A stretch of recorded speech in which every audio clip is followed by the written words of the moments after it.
eu peguei o livro, eu entendi que, primeiro, que ele é um livro para mulheres inquietas, né? Ele é um livro para mulheres que não aceitam o mundo como ele nos foi dado, né?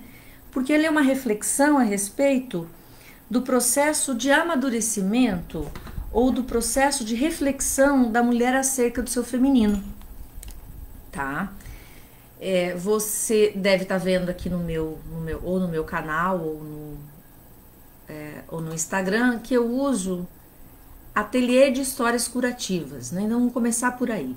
O que é um ateliê? Um ateliê é um lugar onde você tem um fazer, né? Onde você tem um processo de fabricar coisas. E aqui, um ateliê de histórias curativas, nós proporcionamos momentos de cura. De cura, Tatiana? Não, são portas, né? Histórias curativas são histórias terapêuticas, né? E a Clarissa Pinkola, que escreveu esse livro Mulheres que Correm com os Lobos, fala uma coisa muito bonita, que as histórias são bálsamos medicinais. A cura para qualquer dano, para resgatar um impulso psíquico perdido, suscitam interesse, perguntas, anseios, compreensões que fazem aflorar o arquétipo. Por quê? Tem que trabalhar um pouquinho, pensar um pouquinho o que é um arquétipo, porque olha só, existem muitos mitos no mundo. Todas as culturas de todos os tempos tiveram os seus mitos. E quem estuda a mitologia começa a compreender que mesmo os povos que não se conheciam, os mitos se repetiam. Segundo alguns estudiosos, essas histórias, os contos de fadas, eles são resquícios de mitos. Por quê? Porque além de ter um ensinamento no interior de suas palavras, eles ativam esses arquétipos que são formas consteladas de uma energia de muito tempo. Bom, mas por que isso pode ser curativo? Primeiro, porque os contos de fada, eles dialogam de duas formas. Eles dialogam com a nossa parte consciente e com a nossa parte inconsciente. E eles sempre trazem uma mensagem ou um ser, ou uma ajuda de um ser mágico, um ser fantástico que pode nos auxiliar nessa trajetória. Então, quando nós pensamos em histórias curativas, é essa a tentativa de trazer, através da literatura, ou por meio da literatura, histórias que dialogam com a nossa consciência ou com o nosso inconsciente e que nos possam ajudar a passar por um momento triste, estressante, e nesse caso da Clarissa Pinkola especificamente, para que possamos acordar. A primeira história que nós soltamos, bem-vinda Tati, Diana tá aqui, deixa eu dar um oizinho para vocês. A primeira história que nós liberamos lá, que tá lá no YouTube, no Ateliê de Histórias Curativas, que você pode assistir, é a história da mulher lobo, que é por onde a Clarissa começa. Mas antes, eu quero trazer uma frase que eu acho muito especial, a primeira frase do livro. A fauna silvestre e a mulher selvagem são espécies em risco de extinção. Como é que a Clarissa chegou a essa metáfora entre mulheres e lobos? Durante muito tempo, ela estudou animais selvagens, lobos, coiotes e outros animais. E ela começou a observar o comportamento selvagem com o comportamento das mulheres. E a primeira coisa que ela observou, o instinto selvagem e a intuição. E começou a entender que as mulheres estavam perdendo essa capacidade intuitiva. E se ela perde a intuição dela, ela também fica mais exposta ao mundo, né? Então a primeira história que ela nos traz hoje, eu vou ter que contar um pouquinho dela, porque alguns de vocês não estão aí. Mas, por favor, isso não elimina a responsabilidade de vocês de assistirem o vídeo, é obrigatório. Até porque o vídeo tem um tratamento estético muito especial. Gosto muito do trabalho da minha diretora, que também chama Tatiana, né? Por esse cuidado com o simbólico, com os materiais. Então, o trabalho ficou muito bacana. A edição do Miguel foi muito primorosa, muito amorosa também. Enfim, vamos lá. A mulher lobo era uma mulher que morava numa caverna. Vamos começar pela simbologia de uma caverna. A caverna está muito ligada ao nosso inconsciente. É a mesma coisa que eu dissesse que ela morasse dentro de um poço, que ela morasse numa floresta ou que ela morasse no subterrâneo. Que são essas coisas que estão assim, escondidas. Então essa mulher, que era uma velha, ela colecionava ossos, ela saía pelo deserto colecionando ossos. Gente, o que é sair pelo deserto? O deserto é um lugar árido, que não tem água, que muitas vezes não tem vida. E o que só sobrou nesse deserto da nossa personagem, dessa mulher velha, que simboliza a nossa ancestralidade feminina, foi colecionar os restos. Os restos. Porque quando nós morremos, o que resta são os ossos. Então a missão dessa mulher lobo, a missão desta velha, dessa sábia, dessa sabedoria ancestral, é juntar as partes, juntar um pedaço daqui, um pedaço de lá, e diz o conto que quando ela monta um corpo inteiro, geralmente de lobos, que é a paixão dela maior, ela vai cantar. Então, quando ela junta esses ossos e ela canta para se fazer a carne, se fazer a pele, se fazer de novo esse corpo de lobo, são aqueles momentos de nossa vida que nós estamos ressurgindo, que nós estamos voltando a viver. Porque muitas vezes de nossas vidas nós morremos. E ficamos num deserto total. Então a metáfora que ela usa, né, essa compreensão, essa análise que ela faz dos ossos, dessa coisa primitiva que nos resta, e o cantar, quando quem canta os seus males espanta, já não dizia? Pois é, quem canta os seus males espanta.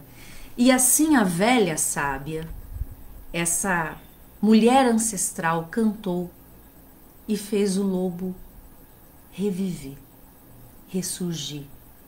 Só que esse lobo, que saiu correndo pelo desfiladeiro, não demorou muito e se transformou numa mulher.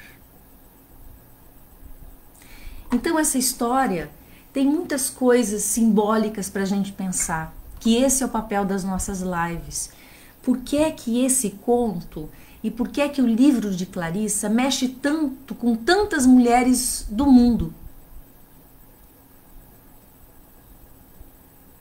Nós já falamos da simbologia da caverna, nós já falamos da simbologia do deserto, nós já falamos da simbologia do catar os ossos. Mas eu falei da criatividade, de transformar uma coisa em outra. E ser criativo não é só fazer arte. Ser criativo é manter o nosso fogo criativo, que nos deixa vivo. É isso que Clarissa diz. Que aquilo que nos mantém fortes, aquilo que nos mantém vivo é a possibilidade de criar uma coisa ou transformar uma coisa em outra. Uma alquimia. Ela transforma os ossos ela canta para surgir a pele. Ela canta para poder disparar a vivacidade e a força ancestral que está dentro dela para recriar a vida.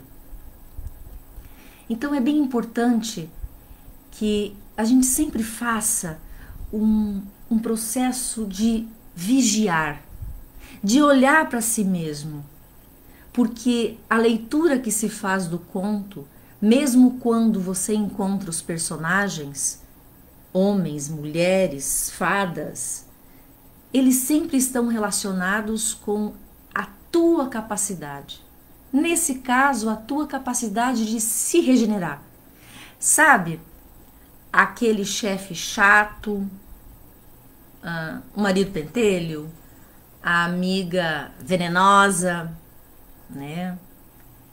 E todas essas coisas que nos ocupam um tempo da nossa vida. E uma coisa muito bonita de pensar é que nesse processo que a humanidade foi se transformando,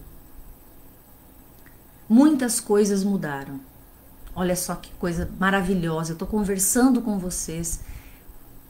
Não sei onde vocês estão, mas eu sei que eu estou chegando em algum lugar que eu não controlo. Isso era inimaginável há 30 anos atrás. Eu costumo dizer que nos últimos 50, 60 anos a humanidade avançou numa velocidade, demorou o quê?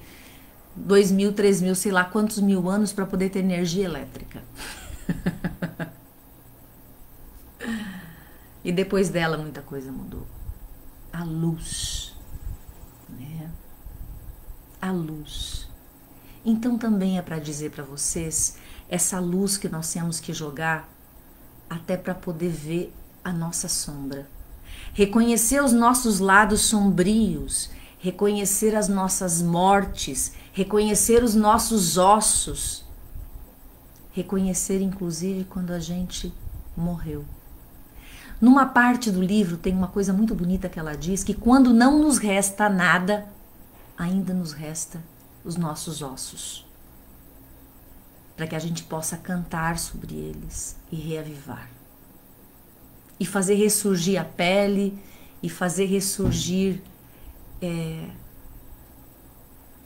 a vida que existe dentro de cada um de nós. É um conto muito bonito. É um livro muito bonito, mas não é um livro para quem é preguiçoso. Não é um livro para quem não quer pensar. Esse é um livro para refletir sobre o processo de autoconhecimento e desenvolvimento feminino. Só feminino não, os homens também são muito privilegiados ao ler e compreender essa complexidade de como o mundo foi construído, negando e domesticando esse feminino. Há quantos anos a última mulher foi morta acusada de bruxaria? Será que foi na Idade Média? Pesquisem aí no Google. 2016 teve uma mulher na Baixada Santista. Morreu alguém da comunidade, uma criança, e ela, porque era uma benzedeira, alguma coisa, ela foi assassinada, ela foi espancada pela comunidade, acusada de bruxaria. Então, isso faz parte do inconsciente coletivo. E o inconsciente coletivo, ele não muda na velocidade que a tecnologia mudou. Então, esse processo pedagógico de repensar as relações de poder, as relações que a humanidade traçou, o patriarcado instalou ao longo dos anos, mas principalmente o teu olhar íntimo. Porque uma coisa eu aprendi, que eu não tenho poder sobre ninguém. O único poder que eu posso ter é em mim. O único poder que eu posso desenvolver, a única pessoa que eu tenho algum domínio E vamos cá entre nós, nem sempre a gente tem. Pois é, no outro conto a gente vai pensar um pouquinho sobre isso, né?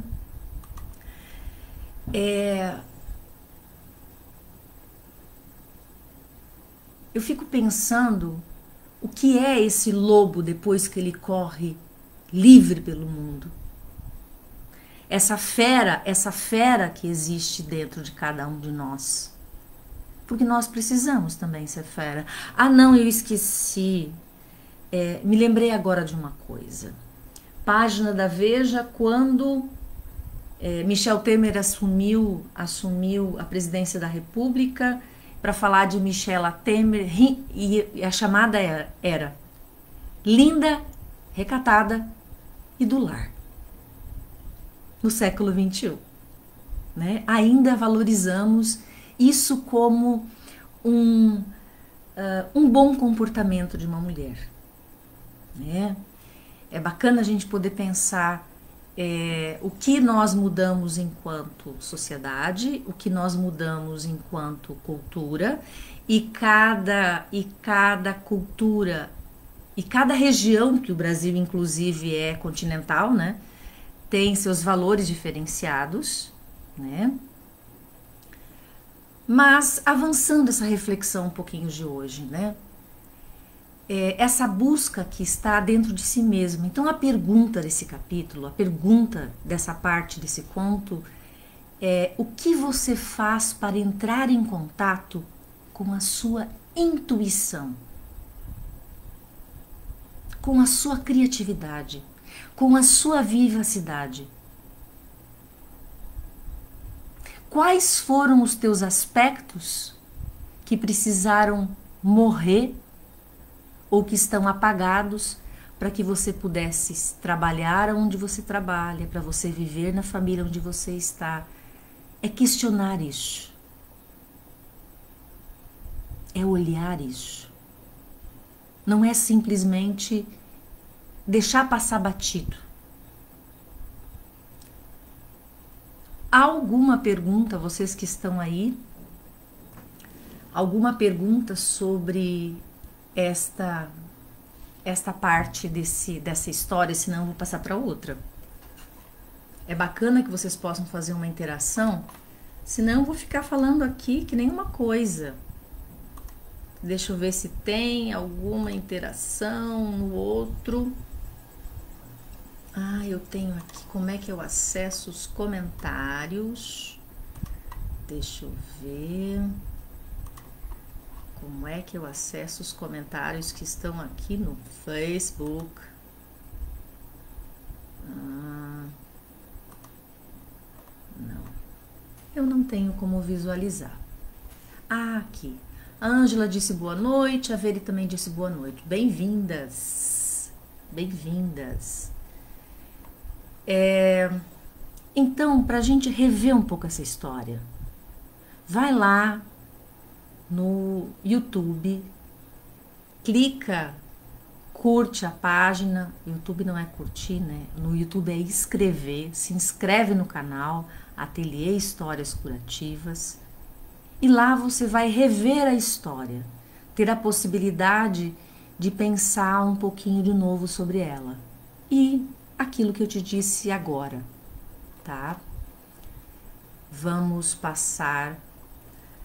Rafael, Fran, alguém tem uma pergunta? Tati? Mais alguém tem alguma pergunta? Ok. Então vamos passar para o segundo conto. Deixa eu ver se eu não me perdi aqui. Fiz um planejamentozinho, né? Claro, tem que fazer, que senão eu fico aqui conversando e me perco. Mas só se acha quem se perde, também tem isso, tá? O primeiro capítulo do livro, ela faz uma revisão teórica um pouquinho de questões conceituais. Você pode ter alguma dúvida, mas nada que o Google não resolva, ou manda uma mensagem no privado para mim que a gente vai que eu vou estar auxiliando de alguma forma como puder.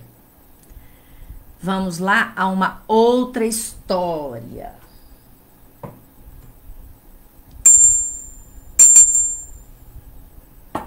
Chegamos no Barba Azul. Gente, é uma história de terror.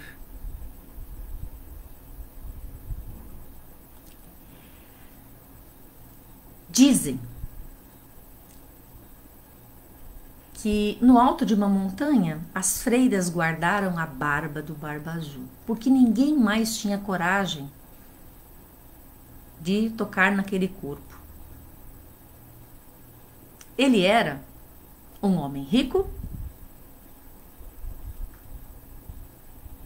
mas era estranho. Ele era estranho. Era um mago fracassado. Mas ele era rico, tinha posses. Sabe aqueles caras paqueradores que atira pra tudo quanto é lado? Ele era assim, bem assim que ele era. Gente, vocês não têm ideia. Tanto é que ele estava fazendo a corte para 3 irmãs, o safado. Convidou elas para sair num passeio, num piquenique e levou a mãe junto. Porque afinal de contas, naquela época, etc e tal, passearam, comeram, beberam, ele fez galanteio, ele atirou pro lado das 3. As mais velhas não quiseram nada com ele não, mas a mais nova pensou, ele tem uma barba azul, ele é estranho, sabe aquela coisa, sabe aquele cara? Ou sabe aquela situação, eu gosto de mudar esses personagens pra gente refletir, sabe aquela sua amiga, sabe aquele seu chefe, sabe aquele seu primo, que você fala, a pessoa fala uma coisa e você, não sei se eu posso confiar, que é o valor da intuição. As mais velhas sacaram que tinha alguma coisa estranha, que era assim, para além da barba azul. Para além da barba azul. Sabe? Sabiam que tinha uma coisa assim estranha nele. Que não era só a barba. Mas a mais nova achou que só era a barba. Pois não é que casou com uma criatura? Casou, foram felizes por algum tempo, até que um dia ele saiu para viajar. E deu todas as chaves para ela. Qual é o simbolismo das chaves, gente? A gente tem todas as portas para poder entrar. Mas ele disse que tinha uma que ela não podia ver. Mas também autorizou que podiam trazer todas as amigas para fazer festa. As amigas, as irmãs, e fosse quem fosse, e fizeram. E muito curiosas. A mais pequenininha, ele avisou. Gente, quando você quer esconder uma coisa, você não avisa. Você não avisa. Então, aquele filho da mãe, ele fez aquilo, uma parte da psique dela, vamos dizer assim, e dele. Demonstravam quem ele era. Uma parte. Ela pegou a chave, experimentou todas as portas, mas aquela chavinha pequena, toda adornadinha, ela era diferente, aquela chave. Quando a mulher enfia a chave na porta, ela vê uma carnificina. Todas as mulheres que ele tinha matado antes dela. Uma poça de sangue. E a chave não parava de sangrar. Qual é a metáfora dessa chave, gente? Por que raios da vida você tem 500 possibilidades e você escolhe justamente aquele namorado? Quantas de vocês falam, eu tenho dedo podre, vou lá e escolho justamente aquele porcaria? Porque não ouve a sua intuição. Porque alguma coisa dentro de você, sabe aquela velha sábia da história anterior, as nossas ancestrais, pois é, aquela velha sábia se manifesta através do nosso inconsciente. Esses são os arquétipos. Tá dentro da gente essa sabedoria. Mas a gente nega. Nega a capacidade intuitiva. Foi lá, abriu a porta, viu a carnificina toda Gente, e depois que a gente vê uma coisa, não tem volta. Não tem volta. Não tem volta. Lembra do filme Matrix, do Neo? Neo toma uma pílula,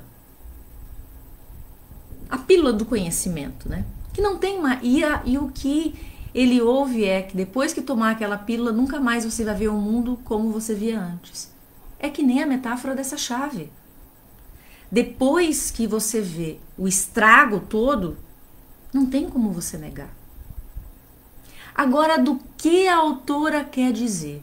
Se tudo aquilo que a gente está pensando se refere ao si próprio. Vou continuar a metáfora da história, depois eu arremato. Se tiver confuso, manda um balãozinho aí. Então, me perdi aqui.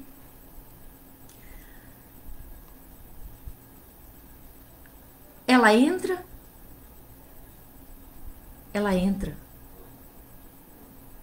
Ela vê a carnificina. Ela vê as outras mulheres que morreram. E ela e as irmãs saem correndo. Fecha. No outro dia, o marido chega e vê, porque a chave não parou de sangrar. Ela tentou se limpar tudo quanto é jeito, jogou água, jogou que boa, jogou tudo, tentou esconder a verdade. Sabe aquelas coisas que a gente faz com a gente, que a gente quer esconder? O pior cego é aquele que não quer ver? Pois é.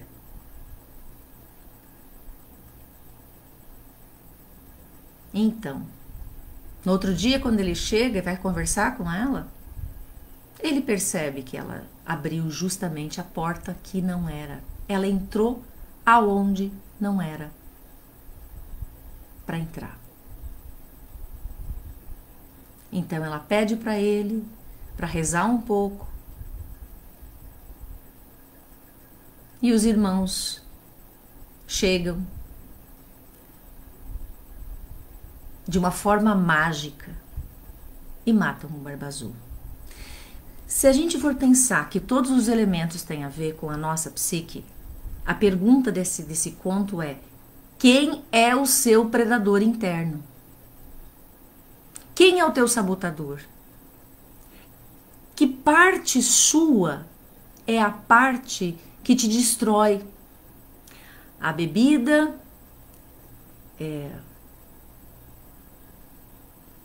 comportamento de risco, um trabalho que te mata, um relacionamento que te oprime. A pergunta que nós temos que fazer: quem é o teu predador? O predador da tua psique.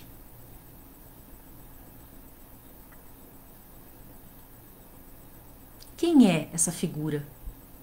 Ou quais são essas figuras internas que você tem? Porque normalmente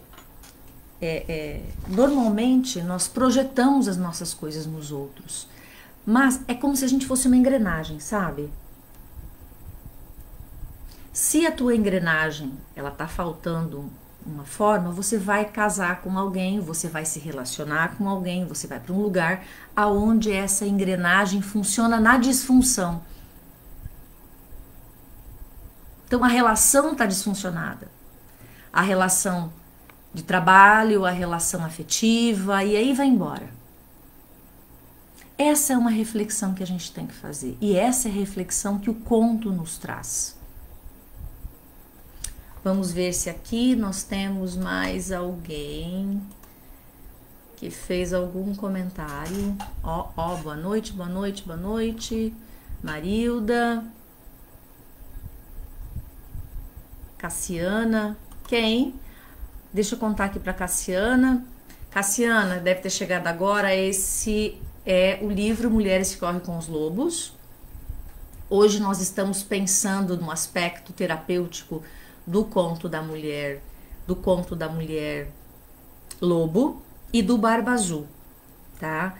Então toda semana, toda terça-feira, tanto no Facebook como no Instagram, eu vou estar falando dos aspectos dessas histórias. Mas, Tatiana, você nem contou a história direito. Claro que para poder ouvir a história direito, você tem que ir lá no meu canal, no YouTube, Ateliê Histórias Curativas, para poder entender o que eu tô falando. Sacanagem, né? É. Então vai lá, Cassiana, no Ateliê Histórias Curativas, que tem a história disponível, né? Para vocês entenderem um pouco por que esse livro, ele é um livro que ajudou muitas mulheres no mundo inteiro e ajuda até hoje, para que nós possamos refletir sobre as nossas questões mais íntimas. E hoje nós estamos refletindo no primeiro aspecto, as coisas nossas, as coisas que morreram e que nós queremos reavivar na gente, que é o conto da Mulher Lobo. E o conto do Barba Azul é um conto sobre um predador, né? E nós estamos contando a história, a nossa personagem se safou do predador, ela viveu. Mas quantas outras morreram? Quantas outras mulheres morreram porque não olharam para si mesmas? É bacana fazer esse processo de diferenciação, porque quando nós falamos de um sonho, ou quando nós falamos de um conto, todos os personagens do sonho e do conto têm a ver com a nossa psique. Então, são as portas, as várias possibilidades que a gente tinha na vida. E por que é que a gente escolhe justamente aquela coisa que é mais difícil e mais sangrenta? Aquela coisa mais dolorida, mais sacrificante. Porque nós não podemos esquecer que a questão do tornar-se mulher, né, que é uma observação que a Joan Scott faz também,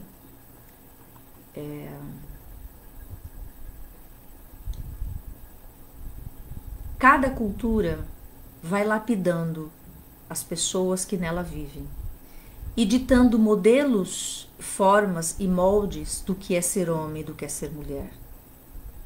E durante milênios e durante séculos, essa forma foi muito cruel com as pessoas que nasceram com um útero. Temos outras formas de violências praticadas com negros, questões raciais, questões culturais, né? Diante de pessoas homossexuais, mas especificamente neste livro a gente reflete como nós vamos nos tornando esse ser que nos tornamos, e às vezes, para tornar e atender um pedido da sociedade, nós ficamos só os ossos. Ficamos aos cacos, né?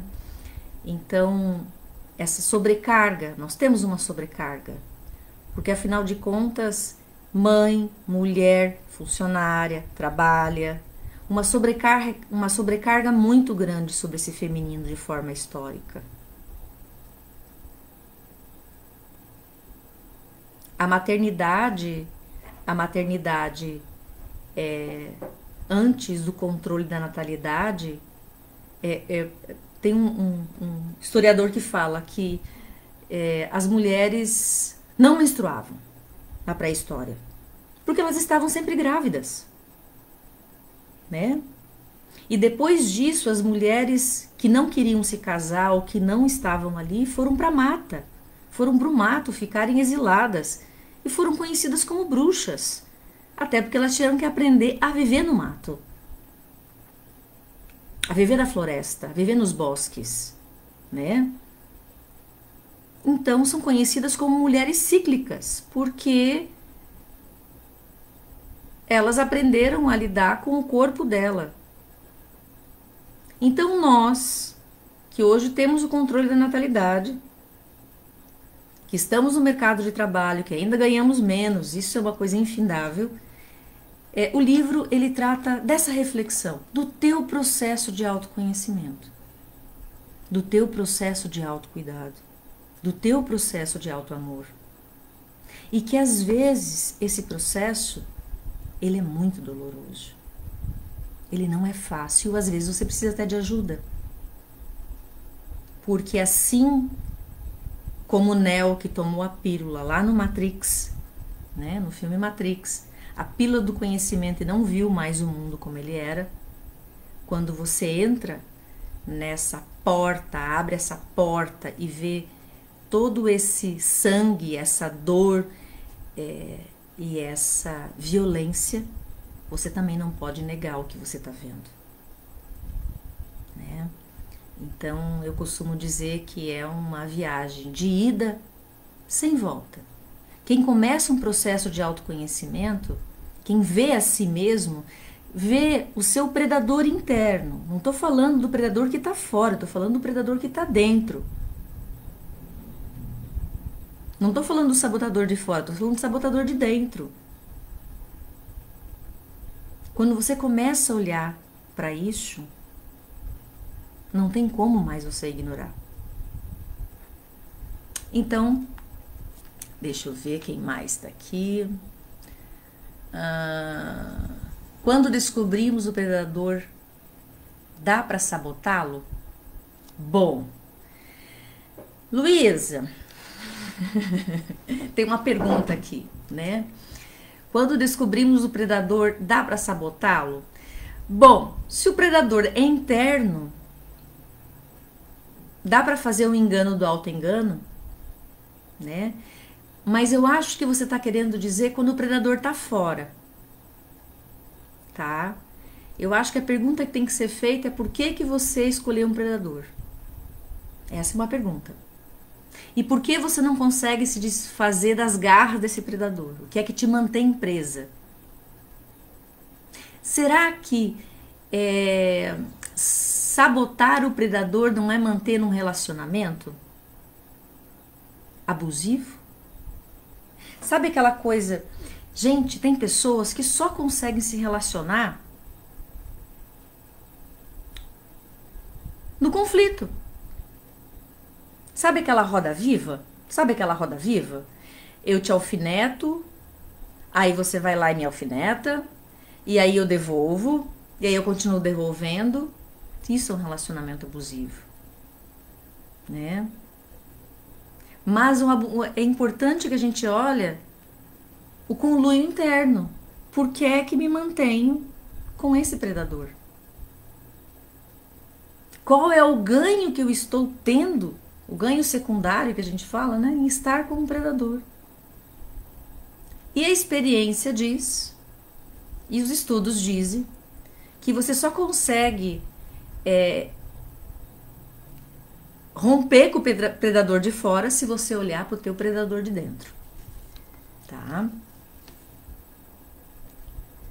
Vamos lá, vamos ver se tem mais alguma perguntinha aqui.